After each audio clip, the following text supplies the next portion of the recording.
Absolutely disproportionate. That is how Nottingham Forest described the Premier League's attempt to deduct them 8 points. Forest eventually got a 4-point deduction, and Everton fans are questioning why this is different from the 6 points Everton got. I've read the Premier League hearings reports for Forest and Everton's points deductions, so you don't have to. The reports don't add up, and I will explain why that is, and what the two clubs and other sides like Leicester City can expect going forward. My name is Steve, and I'm a sports reporter focusing on football finance and world football. Before we start, as a journalist, I should declare my interests, in this case being a Nottingham Forest fan. I've done my best not to let this cloud my judgment. Let's dive right into what the Commission for Nottingham Forest's hearing said about Everton's points deduction. Many Everton fans are wondering about the logic behind Everton's 6-point deduction, and if you can't get your head around it, don't feel embarrassed because it seems neither can the Commission for Forest's hearing.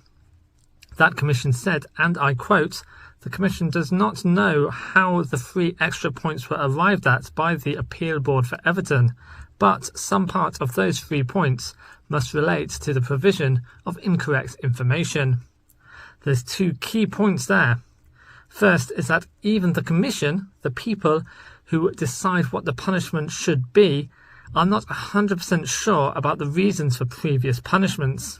How can any team be deducted a certain number of points without the reasons being clear?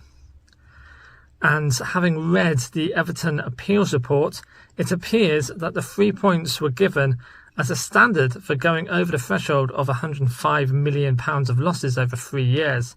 But the other 3 points? Well, this was not for the size of the loss, but instead because Everton, quote, submitted information to the Premier League that was wrong and objectively misleading. So based on that, Everton were only punished 3 points for the actual losses.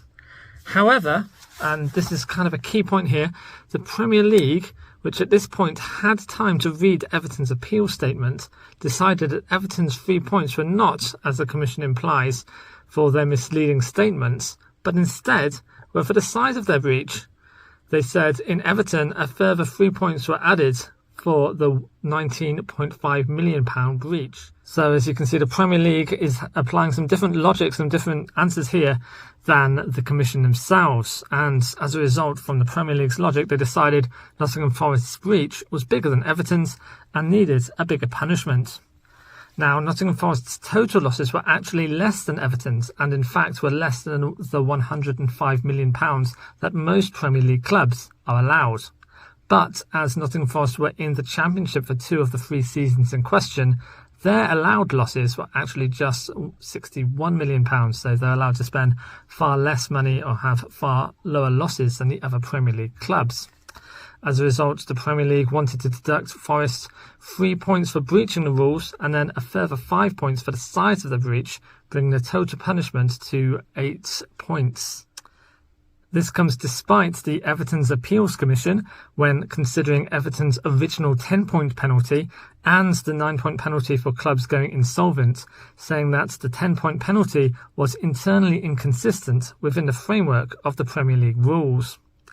So with the Premier League therefore pursuing such a harsh sanction on Nottingham Forest, it's no wonder that the club said that they were extremely dismayed by the tone and content of the Premier League submissions before the Commission, which harmed the trust and confidence we have in the Premier League. In the end, the Commission, ruling that the size of Everton's losses warranted a 3-point penalty, decided to give Forest a 6-point penalty, as their losses were greater. The Commission then deducted 2 points. Nottingham Forest had wanted these 2 points for what they call the early plea, but the Commission said that the 2 points were actually for an early plea combined with Nottingham Forest's cooperation. So, do Nottingham Forest have any grounds for appeal? Well, the report does not specify why Forest's larger losses warranted a 3-point deduction rather than, say, a 1, a 2 or a 4-point deduction. In fact, Forest could argue that based on the Premier League's logic that Nottingham Forest's losses were 1.77 times the size of Everton's, that they should have been given a 5-point penalty before mitigation rather than a 6-point penalty before mitigation that the Commission handed out. potentially that would only give them a 3-point penalty rather than the 4 points after the reduction for the early plea is taken into account.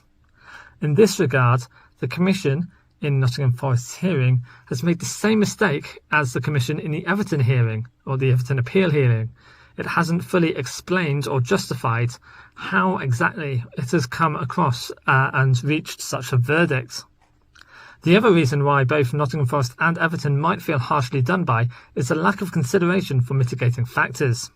In Everton's appeal, the Commission said that the trend is the only mitigating factor for which credit should be given. The trend in question being that the scale of Everton's losses are on a downward trend and that the club is on the right track towards sustainability. The Commission, though, failed to explain the exact credit it had given, if any, for Everton for this trend. So perhaps it considered it and gave something, but it didn't make it clear at all whether Everton actually benefited or got like a lower deduction, a lower points deduction because of this good trend.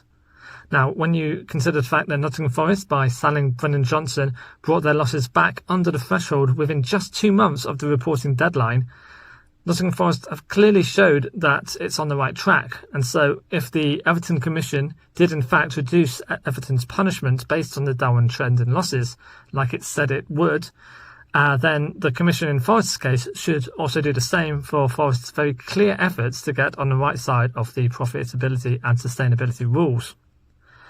Those grounds for appeal, of course, are based on the reports from the hearings themselves, from what's been written in them, rather than any sort of opinions or any sort of things about fairness or anything like that. And that's before we even start to think about whether these rules are fair or not. So that's something which fans of different clubs all have different opinions on. But many fans see it as them forcing smaller clubs to sell their best players for lower prices, and the rules basically making it impossible to compete with the Premier League's bigger teams. Everton now, of course, could face another points deduction, but what can they expect to get from that? Now, before we cover that, please like and subscribe this video and let me know what you think about the Premier League's profitability and sustainability rules. So, what can Everton expect?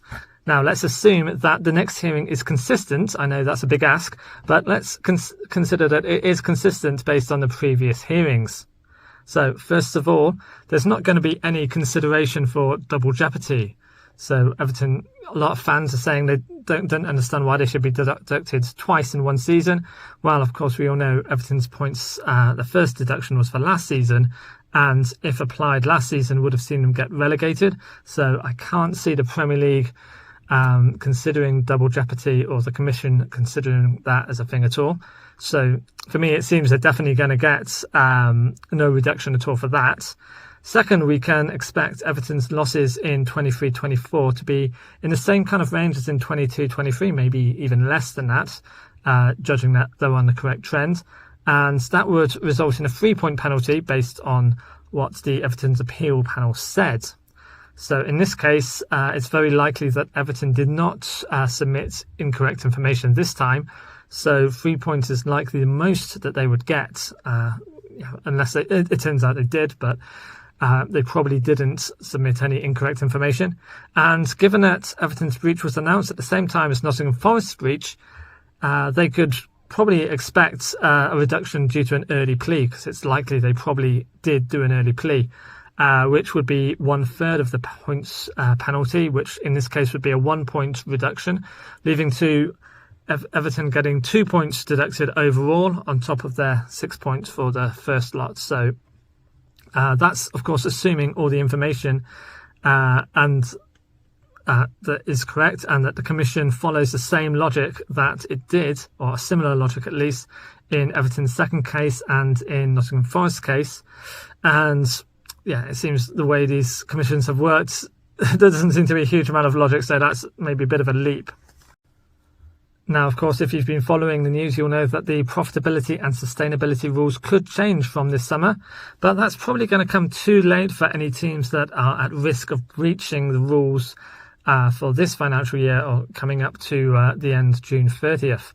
So there's lots of reports of teams needing to sell players to make sure they're on the right side of these rules by that time. Let's assume Everton only get deducted 2 points in this second case. Well, that's going to make some teams look at it and think, well, maybe 2 points is a price that they're willing to pay. Of course, whether they should get it or not is a different question, but a price they're willing to pay to ensure that they can keep hold of those key assets and then finally sell them later on for what they're actually worth, rather than selling those players for cheap just to make the Premier League's June 30th deadline. So Everton's second case and whatever points deduction they get is going to affect a lot of teams and kind of their strategies for this summer. Thanks for listening, and please leave a comment letting me know what you think of the profitability and sustainability rules. Otherwise, I'll see you next time.